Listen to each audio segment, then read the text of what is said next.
सरकार ने संसद के मॉनसून सत्र से पहले आज बुलाई सर्वदलीय बैठक। दोनों सदनों के सुचारू संचालन के लिए सभी दलों से होगी सहयोग करने की अपील।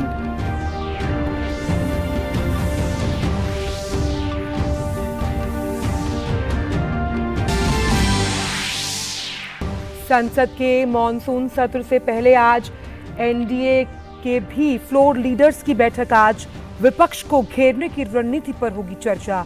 कल से पुरानी बिल्डिंग में शुरू होगा संसद सत्र।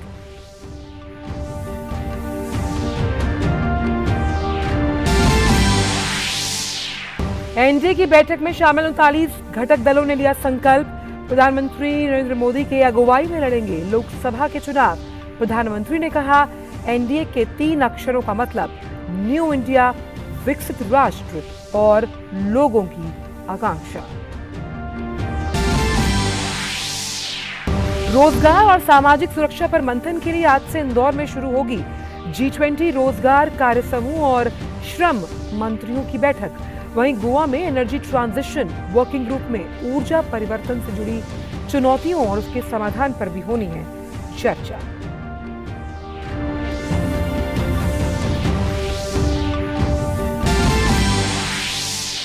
उत्तर कोरिया ने आज सुबह पूर्वी सागर में फिर दागी 2 बैलिस्टिक मिसाइल। जापान ने दर्ज कराया अपना विरोध। एक दिन पहले हुई है परमाणु सलाहकार समूह की बैठक।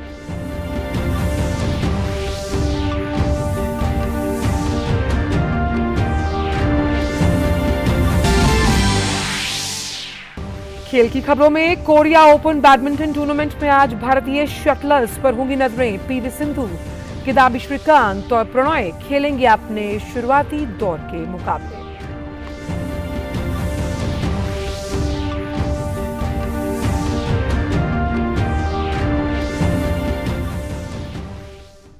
नमस्कार, आप देख रहे हैं डीडी न्यूज। मैं हूं आंचल गुलाटी कुंबर और आइए अब जानते हैं इन सभी खबरों को विस्तार के साथ। तो कल 20 जुलाई से संसद का मॉनसून सत्र शुरू होगा और उससे पहले आज सरकार ने सभी राजनीतिक दलों की एक बैठक बुलाई है, जिसमें सभी दलों के साथ इस बात पर चर्चा की जाएगी कि सदन को सुचारू रूप से कैसे चलाया जाए। सत्र के दौरान सरकार जिस विधेयक को आगे बढ़ाना चाहती है, उसके बारे में सभी दलों को एक औपचारिक जानकारी दी जाएगी। इस तरह की सर्वदलीय बैठक एक औपचारिक बैठक होती है जो संसद सत्र शुरू होने से पहले एक दिन पहले सरकार की ओर से बुलाई जाती है, ताकि दोनों सदन के सांसदों के साथ मुद्दों पर आम सहमति बनाई जा सके और सदन का कामकाज सुचारू रूप से चल पाए। इस बैठक में विपक्षी दलों की ओर से भी अपने अपने मुद्दों के बारे में सरकार को बताया जाता है, जिन पर वो सदन में चर्चा करवाना चाहते हैं। वैसे भी अगले साल लोकसभा चुनाव होंगे और उससे पहले ये मौजूदा सरकार का आखिरी मॉनसून सत्र होगा। एक तरफ जहां सरकार ने सर्वदलीय बैठक बुलाई है, तो वहीं दूसरी तरफ संसद सत्र शुरू होने से पहले सदन के अंदर की रणनीति बनाने के इरादे से एनडीए के फ्लोर लीडर्स भी आपस में बैठक करेंगे। इस बैठक में महत्वपूर्ण मुद्दों और संसदीय कामकाज पर चर्चा होगी। संसद का मॉनसून सत्र 20 जुलाई से शुरू होगा और 11 अगस्त तक चलेगा। इस सत्र के दौरान 23 दिनों में कुल 17 बैठकें होंगी। संसदीय कार्य मंत्री प्रहलाद जोशी पहले सभी दलों से संसद के विधायी और अन्य कार्यों में रचनात्मक योगदान देने का आग्रह कर चुके हैं।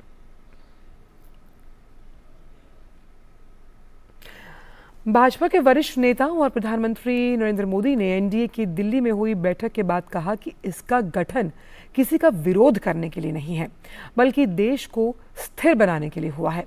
अगले साल होने वाले लोकसभा चुनाव से पहले सियासी हलचल तेज हो चुकी है।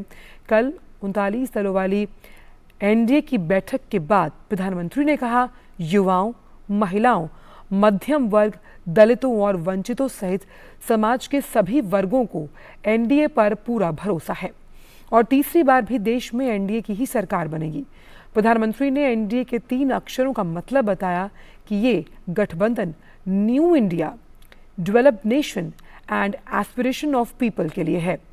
उनका मानना है कि एनडीए ने अपनी यात्रा के 25 साल पूरे किए हैं और अब राष्ट्र एक विकसित और आत्मनिर्भर देश बनने के अगले 25 वर्षों के लक्ष्य को हासिल करने की ओर बढ़ चला है। उन्होंने कहा कि एनडीए का गठन किसी पार्टी के विरोध में नहीं हुआ था, बल्कि देश में स्थिरता लाने के लिए हुआ था।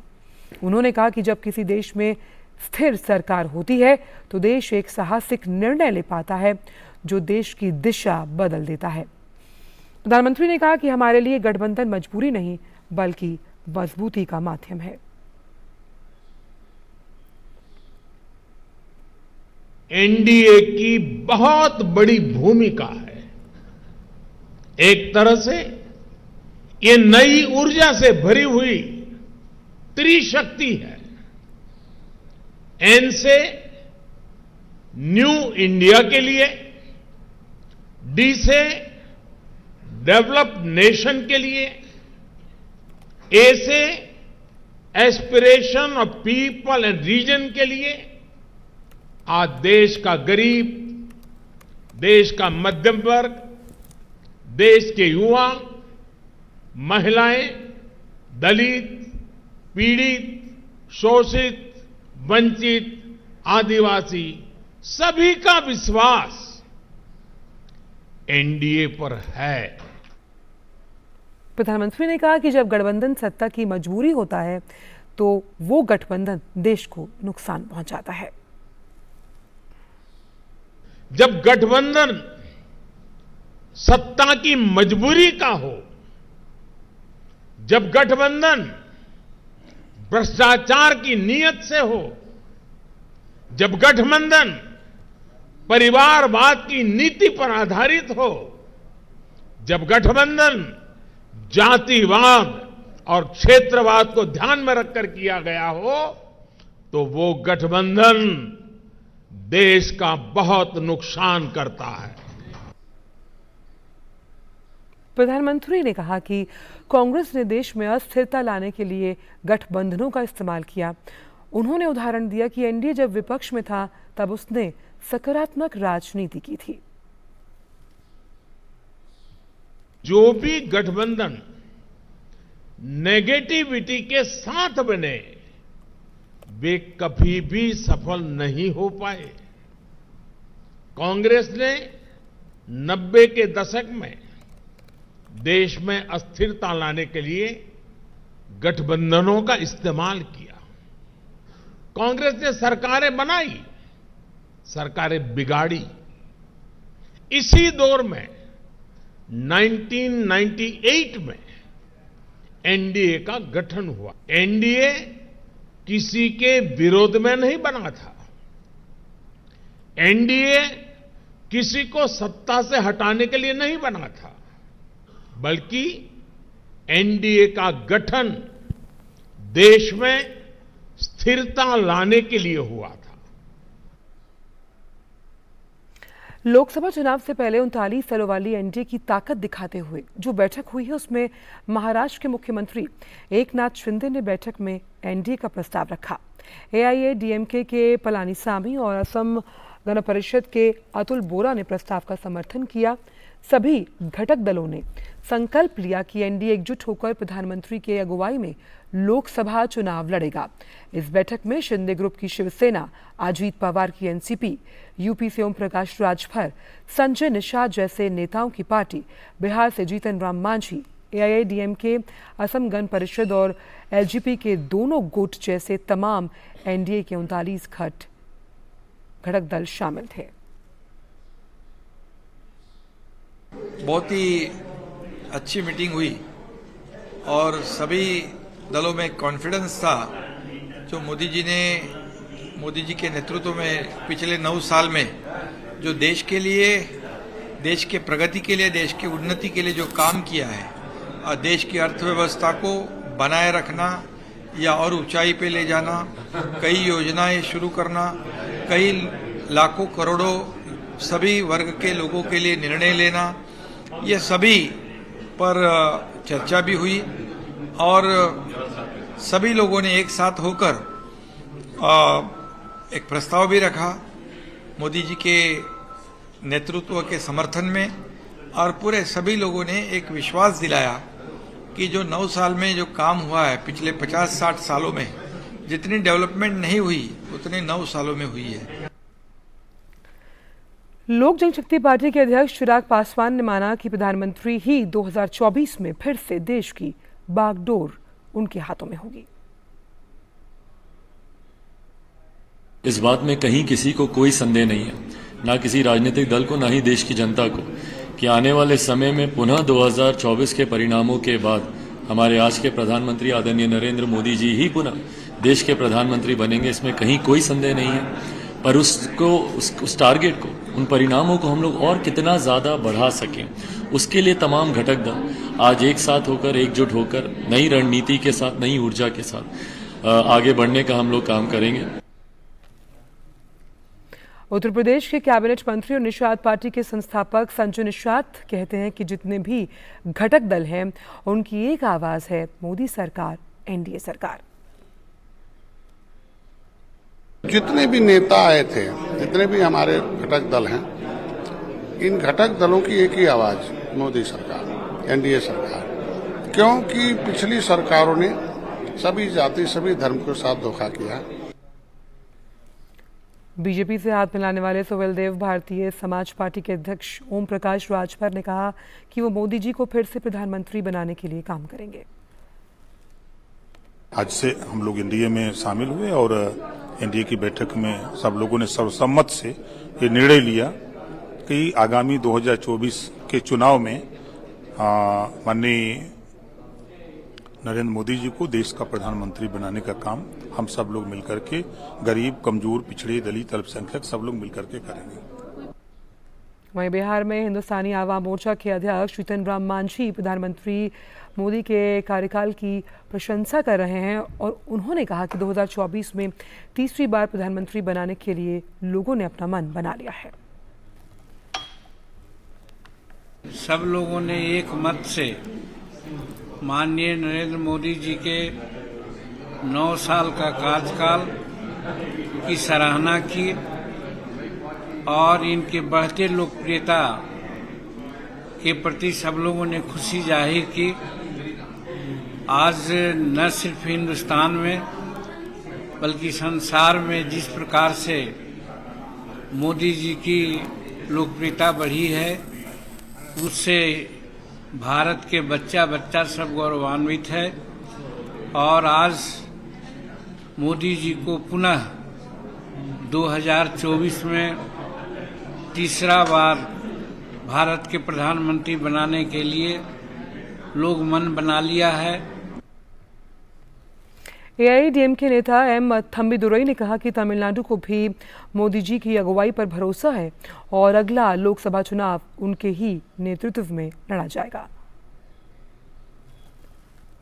Our party will fight for Modi's once again to win party and come to the Lok Sabha. And also, our Edapadi Palaniswamy is going to the ADMK party is going to the heading for the Lok Sabha in Tamil Nadu, along with the NDA partners. This time, from NDA, out of 37 Lok Sabha seats, we are going to win. Our Prime Minister Modi ji is going to the next Prime Minister once again. With more than 400 seats is going to win. For that, we are going to support. वहीं असम में परिसीमन प्रक्रिया पर चर्चा करने के लिए चुनाव आयोग की एक टीम आज गुवाहाटी पहुंचेगी। ये टीम असम राज्य के 3 दिवसीय दौरे पर रहेगी। टीम में मुख्य निर्वाचन आयुक्त राजीव कुमार, 2 चुनाव आयुक्त और 11 अन्य वरिष्ठ अधिकारी शामिल हैं।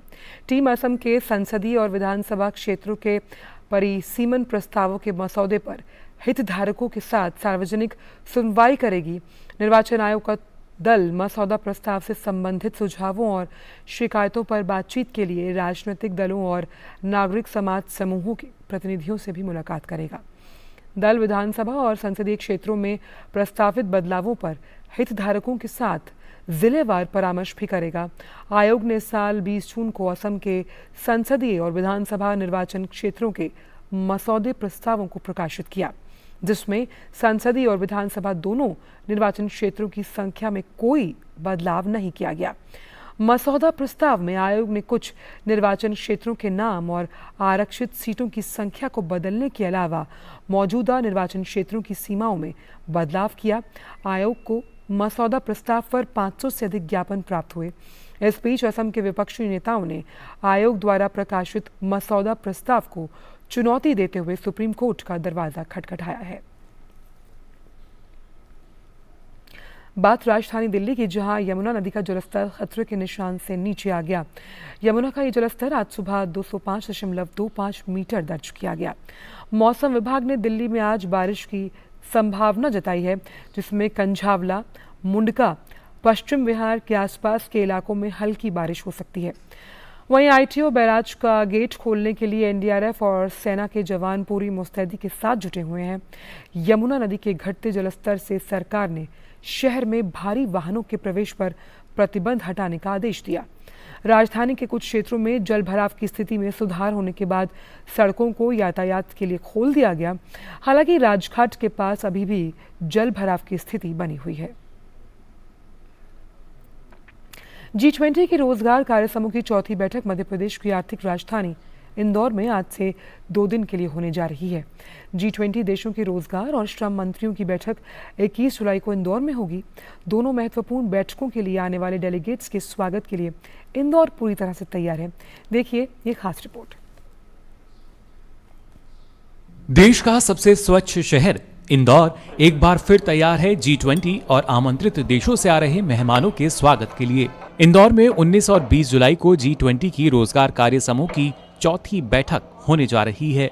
इतना ही नहीं, इस बैठक के तुरंत बाद 21 जुलाई को G20 देशों के रोजगार और श्रम मंत्रियों की बैठक आयोजित की गई है। G20 की रोजगार कार्य समूह की चौथी बैठक में उन्हीं 3 मुद्दों पर चर्चा होगी, जिस पर गुवाहाटी, जोधपुर और जिनेवा की बैठकों में गंभीर मंथन हो चुका है। हमने 3 ऐसे थीम लिए हैं जो कि आज पूरे विश्व में बहुत प्रचलित हैं और सारे देश उनसे जूझ रहे हैं। पहली इशू जो हमने ली है वो है गिग एंड प्लेटफॉर्म वर्कर्स। दूसरा विषय जो हमने लिया है वो है स्किल गैप का एनालिसिस और उसकी मैपिंग। तीसरा इशू है कैसे हम सोशल सिक्योरिटी को सस्टेनेबल करें।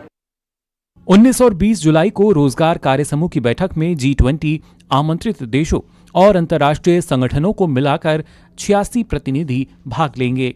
वहीं अगर बात 21 जुलाई को होने वाली श्रम और रोजगार मंत्री स्तरीय बैठक की करें तो इसमें G20 देशों और आमंत्रित देशों के 25 श्रम और रोजगार मंत्रियों समेत 165 प्रतिनिधि शामिल होंगे। 3 दिन तक इंदौर में विदेशी मेहमानों को मालवा की संस्कृति और खानपान से भी रूबरू होने का मौका मिलेगा। इंदौर की विश्व प्रसिद्ध 56 दुकानें बेसब्री से विदेशी मेहमानों की आगवानी के लिए तैयार हैं। भारत की संस्कृति और मालवा की संस्कृति और मध्य प्रदेश की संस्कृति को हम दिखा पाए और लोगों का सानिध्य, जिस प्रकार से जन भागीदारी हुई है, सब लोग उमड़ के आए हैं, बहुत सारी चीजें कर रहे हैं, उससे ही जैसे ही एयरपोर्ट पे उतरते हैं वो पता लग जाता है कि कितने प्रेम से सब लोग स्वागत कर रहे हैं। उसके अतिरिक्त हम बांडू लेके जाएंगे एम्प्लॉयमेंट वर्किंग ग्रुप के डेलीगेट्स को। जो मिनिस्टर्स आएंगे उनको 56 दुकान लेके जाएंगे। उनके लिए कल्चरल प्रोग्राम भी ऑर्गेनाइज किया है राज्य सरकार ने। इससे पहले इंदौर पहुंचे प्रतिनिधियों का स्वागत मालवी अंदाज में हुआ। बैठक स्थल पर मध्य प्रदेश के एक जिला एक उत्पाद, महेश्वर की साड़ियों समेत मोटे अनाज से बने उत्पादों की प्रदर्शनी भी लगाई गई। 3 प्रमुख विषय हैं जिन पर इस बैठक में चर्चा होगी और खासकर मालवा की संस्कृति और यहाँ के खान-पान से भी तमाम डेलीगेट्स को रूबरू कराया जाएगा। कैमरामैन भरत कुशवाहा के साथ आदित्य श्रीवास्तव, DD न्यूज, इंदौर। और G20 देशों के बीच ऊर्जा रूपांतरण कार्य समूह की 2 दिवसीय चौथी बैठक आज से गोवा में शुरू होगी। बैठक का मकसद ऊर्जा परिवर्तन से जुड़ी चुनौतियों और न्याय संगत विकास लक्ष्यों को प्राप्त करने के लिए एक सामूहिक रोड मैप तैयार करना है। 2 दिनों तक चलने वाली इस बैठक के बाद गोवा में ही 22 जुलाई को ऊर्जा मंत्री स्तरीय बैठक होनी है, जिसकी अध्यक्षता केंद्रीय विद्युत और नवीकरणीय ऊर्जा मंत्री RK सिंह करेंगे। G20 ऊर्जा परिवर्तन मंत्री स्तरीय और कार्य समूह की बैठकों के अलावा 3 दिवसीय 14वीं स्वच्छ ऊर्जा मंत्री स्तरीय बैठक और 8वीं मिशन इनोवेशन बैठक भी आज से गोवा में ही शुरू होगी। मंत्री स्तरीय बैठक 21 जुलाई को केंद्रीय मंत्री RK सिंह की अध्यक्षता में होनी है। इस बैठक में केंद्रीय विज्ञान और प्रौद्योगिकी मंत्री डॉक्टर जितेंद्र सिंह भी उपाध्यक्ष रहेंगे।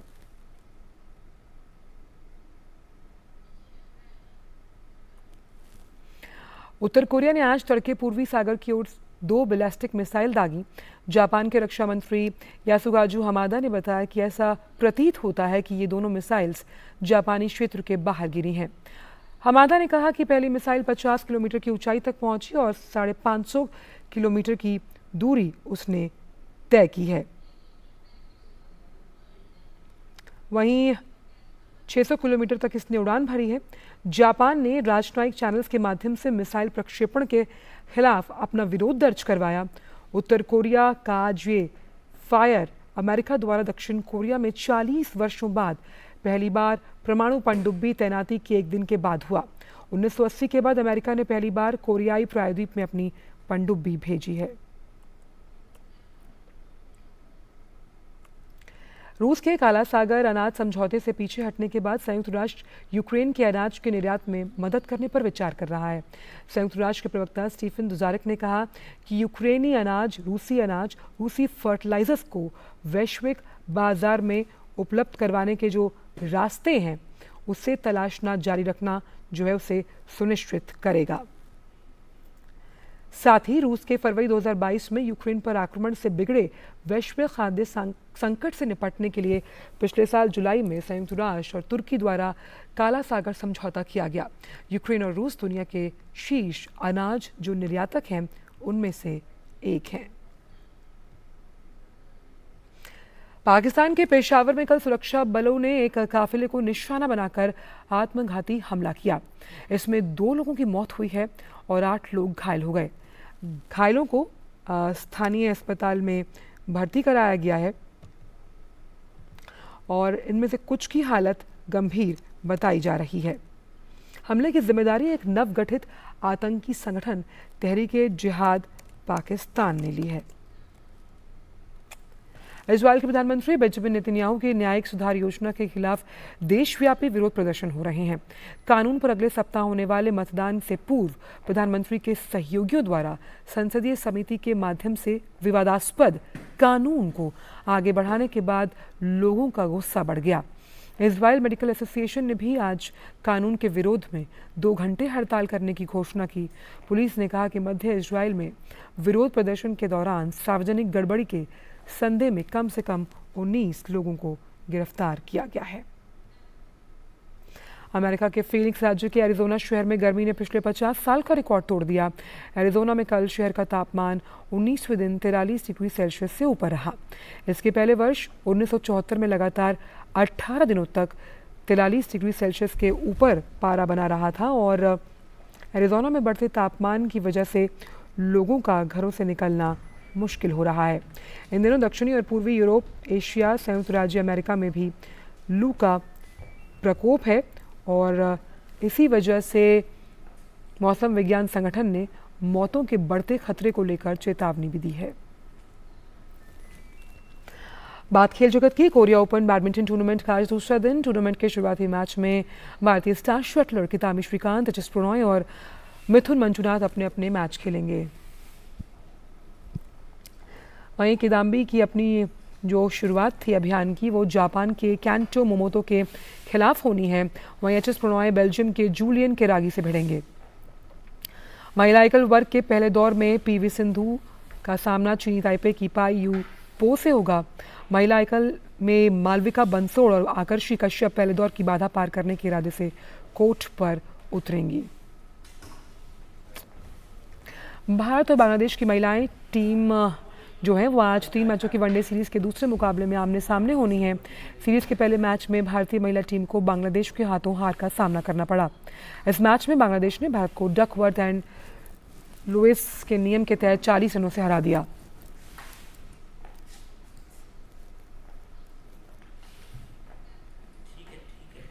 फिलहाल समाचारों में इतना ही। दीजिए इजाजत। नमस्कार।